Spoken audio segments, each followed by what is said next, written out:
आज हम जो बात करने वाले हम बात करने वाले वर्नेबल पेशेंट्स के बारे में कि एक्चुअली हॉस्पिटल के अंदर वर्नेबल पेशेंट्स कौन से होते हैं और वर्नेबल पेशेंट की केयर किस तरह से की जाती है। आज हम आपको तो बेसिक डिटेल बताने वाले हैं कि जब भी आप किसी ऑर्गेनाइजेशन में जाओगे, सपोज करो आपने नर्सिंग में ज्वाइनिंग किया है, तो आपको भी कम से कम पता होना चाहिए कि वर्नेबल पेशेंट्स कौन से होते हैं और उनकी केयर का प्रोटोकॉल्स क्या होता है। ठीक है, तो सबसे पहले हम बात करते हैं वर्नेबल पेशेंट होते कौन से हैं। भाई वर्नेबल पेशेंट वो पेशेंट होते हैं जो अपना काम खुद नहीं कर पाते। ठीक है, इसमें दो तरह की कंडीशंस आती हैं। सबसे पहले आती है एज से रिलेटेड।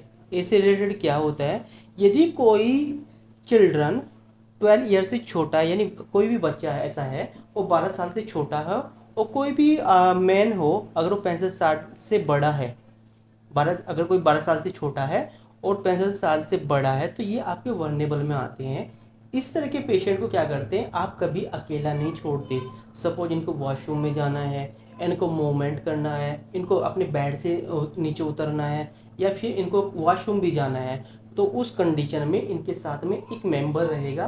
वो उनके फैमिली मेंबर्स भी हो सकते हैं, ये नर्सिंग स्टाफ हो सकता है, या फिर जीडी हो सकता है।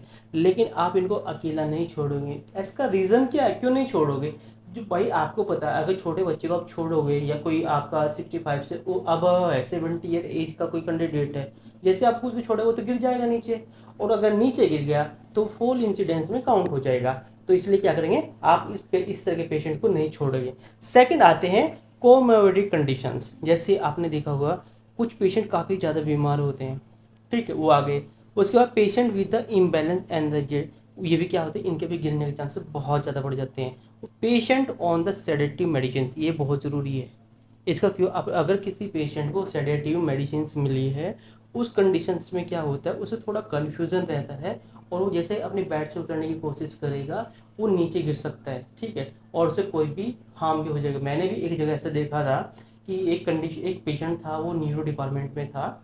ऐसे अचानक उसने नर्सिंग स्टाफ ने फाइल में कंप्लीट करने में बिजी थी, और जैसे हम जैसे वार्ड में पहुंचे तो वार्ड में देखा कि वो और अपने आप ही पैर से उतरने की कोशिश कर रहा था। बाई चांस वहाँ पे जो हाउस कीपिंग स्टाफ था वो काफ़ी एक्टिव था। जैसे वो नीचे उतरने की कोशिश, वो नीचे गिरने वाला था, उससे पहले उसने रोक लिया।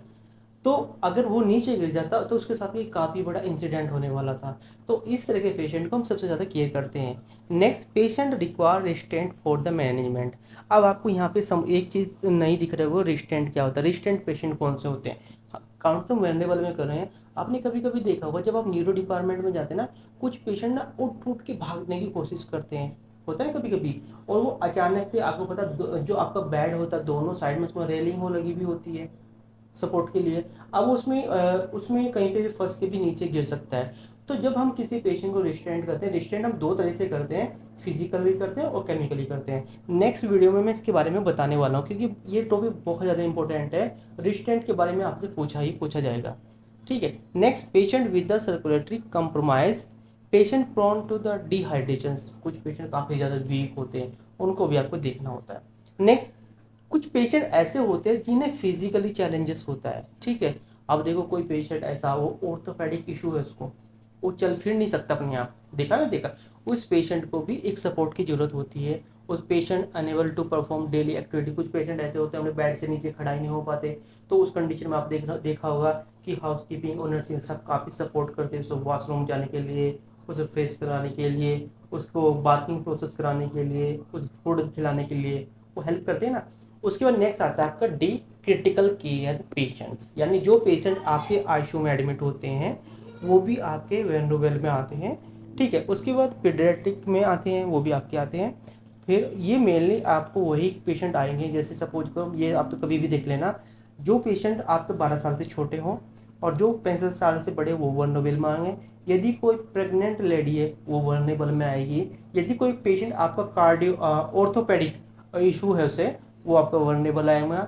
उसके बाद में यदि कोई पेशेंट आपको न्यूरोलॉजिकल इशूज है, उसको न्यूरो का पेशेंट है, वो आपको वर्नेबल में आएगा। ठीक है, ये पेशेंट ऐसे, इनको आपको डबल केयर देनी है, इनको आप बिल्कुल भी अकेला नहीं छोड़ सकते।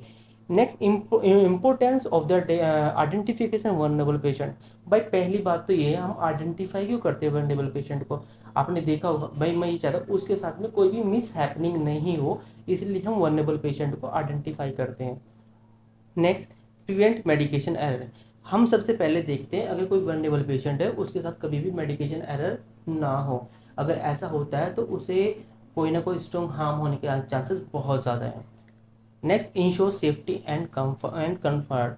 अब दूसरा क्या है, इससे पेशेंट की हम सेफ्टी भी देखते हैं कि भाई उसका जो बेड है वो सही से है या नहीं है, उसकी जो सपोर्टिंग चीज़ें हैं वो अवेलेबल है या नहीं है, ऐसा तो नहीं है तो उसका बेड फ्री है, वो सब चीज़ें देखी जाती हैं। दूसरा, यदि आप उसे एक डिपार्टमेंट से दूसरे डिपार्टमेंट में लेके जा रहे हो तो आप वहाँ पे बेल्ट यूज़ करते हो वो सब चीज़ें। उसके बाद आता है आपका provide special care and the monitoring. मैंने ऑलरेडी बता दिया, पेशेंट को स्पेशल केयर प्रोवाइड कराते हैं और उसे प्रॉपर मॉनिटर करते हैं, उसे किसी चीज़ की भी रिक्वायरमेंट होती है। Improve recovery and quality of life. इससे क्या होता है, जो पेशेंट्स की जो रिकवरीज होती है वो काफ़ी हाई हो जाती है और पेशेंट को उसका बेनिफिट भी होता है। तो ये सब चीज़ें थी वर्नेबल पेशेंट में। बस आपको इतना ध्यान रखना है, जो पेशेंट अपना काम खुद नहीं कर सकता वो वर्नेबल में आता है, लेकिन वो तभी आता है जब उसको वो कुछ क्राइटेरिया फुलफिल करे कि भाई वो 12 ईयर से कम हो, 65 ईयर से ज़्यादा हो, या फिर वो आपका ऑर्थोपेडिक इश्यूज़ हो उसको, या फिर गायनोकोलॉजी कोई पेशेंट हो, या कुछ पेशेंट ऐसे होते हैं जो काफ़ी वीक होते हैं, ठीक है, वो मूवमेंट नहीं कर सकते, तो वो सब वर्नेबल में आते हैं। इन पेशेंट को ना प्रॉपर केयर दी जाती है और प्रॉपर मॉनिटर किया जाता है। ओके, आज के लिए इतना है, मिलते हैं आपको नेक्स्ट वीडियो में। धन्यवाद।